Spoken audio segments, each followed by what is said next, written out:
네, 소셜미디어에서 수많은 구독자들에게 영향을 미치는 이른바 인플루언서들. 그런데 뉴스에 또 등장을 많이 하죠.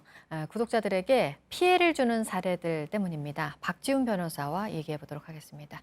어서 오세요. 안녕하세요. 네, 최근에 있었던 일은 그 벤츠라는 네. 유튜버, 네. 그러니까 먹는 방송으로 맞습니다. 먹방 유튜버입니다. 유명한 네. 사람이었는데 허위 과장 광고 혐의로 벌금형을 선고를 받았어요. 어떤 일이었나요? 맞습니다. 320만의 구독자를 보유하고 있는 아주 유명한 유튜버인데 이 사람이 자신이 운영하는 건강 보조식품이라고 표현하겠습니다. 건강기능식품에 다이어트 효과가 있는 그런 어떤 댓글이라든지 후기를 본인의 SNS 계정, 특히 그 기업, 회사의 SNS 계정에 그 후기를 이렇게 조합해서 올리는 겁니다.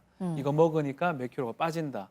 그래서 그게 사실은 검증되지도 않는 거고 과장 내지 거짓 광고일 가능성이 아주 높은데 그럼에도 불구하고 그렇게 일주일 만에 5kg 빠졌다 이렇게 얘기해가지고 이 부분이 건강기능식품법 위반이 돼가지고 허위 과장 광고 표시가 돼서 처벌을 받았어요. 벌금 500만 원을 받은 것입니다. 네, 그러니까 재판부가 본 거는 핵심이 소비자들을 그렇죠. 혼동시켰다는 거잖아요. 그러니까 다이어트가 되는 것처럼 네, 그 부분을 문제 삼은 거죠? 맞습니다. 이건 사실은 음식입니다. 그냥 건강 보조식품 내지 그냥 식품인데 그것을 의약품인 것처럼 오인시킨 게 이게 거짓 광고라는 겁니다. 의약품은 뭐냐면 뭔가 질병을 치료한다든지 아니면 정말로 과학적으로 검증이 돼서 이것을 복용을 했을 때 다이어트 식품은 사실은 이건 의학적으로 검증된 건 없다고 네. 봐야 되거든요. 네, 네. 그런데 그럼에도 불구하고 뭔가 검증된 것처럼 광고를 했기 때문에 이게 거짓 허위 광고가 되는 것입니다.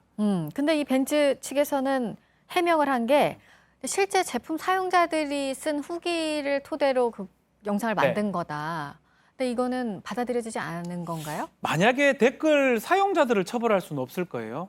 자신들이 쓰고 그냥 이렇게 효과를 봤다라고 이렇게 그냥 올렸다면 이게 뭐 문제가 될 여지는 적은데 본인이 그걸 조합을 해가지고 광고로서 활용한 겁니다. 광고는 뭐냐면 매체를 통해서 자신들의 어떤 제품의 정보를 알리는 건데 그 알리는 과정에서 과장 내지 거짓, 허위 같은 게 포함됐고 특히 우리 표시 광고법에서 금지하고 있는 게 의약품인 것처럼 이렇게 표시하는 걸 가장 안 좋아하거든요. 오인시키는 거. 당연히 의약품이 아닌데도 의약품인 것처럼 그 5kg가 착 빠지는 것처럼 이렇게 되는 거기 때문에 이것은 법 위반이 되는 것입니다. 네, 그럼 이것도 궁금하네요. 그러니까 의약품이 아니고 네. 식품인데 이게 다이어트나 이런 거에 효과가 있다고 말한 거는 허위이고 과장인 거고 네. 그럼 광고를 했다. 이 사실. 내가 이걸 광고를 했다. 그 기준은 뭐가 되는 건가요? 마찬가지입니다. 광고도 이게 검증이 되는 부분이 돼야 됩니다. 댓글을 올리는 것도 문제가 되지만 광고할 때 5kg 같은 경우는 이건 광고 자체가 불가능한 광고입니다. 허위 광고가 되고 과장 광고가 되는 거거든요. 그래서 광고를 할 때도 이 본인이 이 질병 치료가 된다든지 이런 댓글이 있다고 하더라도 그걸 올리면 안 되는 거죠.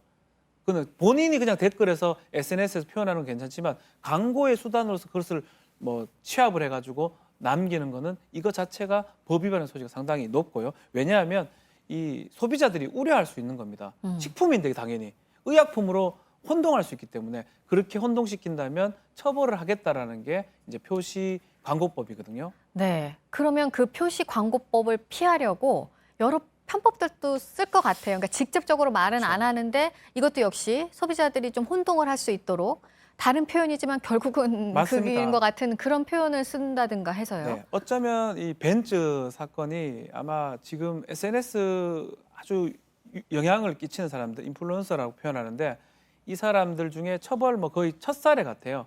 상당히 많이 지금 돼 있습니다. 그래서 아주 좀 교묘하게 하기도 해요. 정말 후기인 것처럼 해서 올리기도 하고 다만 많은 사람한테 이렇게 비밀 댓글 같은 걸 보내기도 합니다. 그러니까 이 사람한테만 정보를 보내서 이게 광고가 아닌 것처럼 이렇게 혼돈을 시키기도 하는데 결국은 처벌할 수 있는 거는 광고가 됐을 때 네. 법적으로 광고가 됐을 때 처벌할 수 있고 일반 그 개인 다이렉트 메시지나 개인 메시지는 이런 것들은 처벌할 수가 없는 상황입니다. 네. 이런 인플루언서들 또 문제가 된 몇 명이 있었어요. 네. 그러니까 문제는 이 구독자들이 정말 친근하게 느끼는 사람이고 정말 저걸 쓰면 그렇게 될 것 같고 그런 신뢰를 기반으로 해서 이런 피해를 주고 있다는 게 문제이기도 한 거잖아요. 사실 저도 이렇게 SNS 활동을 하다 보면 그 만드는 사람 제가 항상 그걸 보고 듣고 있으면 그 사람이 하는 얘기는 많이 믿게 되거든요.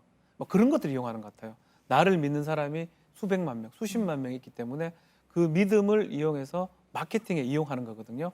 또 이 사람들이 이 뭐 식품도 문제지만 제품도 문제예요. 최근에 뭐 인블리라고 거기도 제품을 판매하는 과정에서 허위 가정 광고를 했던 게 처벌됐던 적이 있습니다. 네. 이 코너의 주제이기도 합니다. 네. 늘 이 질문으로 마무리를 하는데 그러면 법은 이렇게 피해를 보는 구독자들, 소비자들에게 든든한 법이 되고 있습니까? 조금 든든하진 않아요. 네. 유일하게 할 수 있는 게 전자상거래법이 있습니다. 음. 7일 만에 청약 철회가 가능해요. 전자상거래로 이용해서 샀다면. 또 문제는 근데 개인적으로 구매하는 경우도 있어요. 사업자를 통해서 구매했을 때 청약 철회가 가능하고요.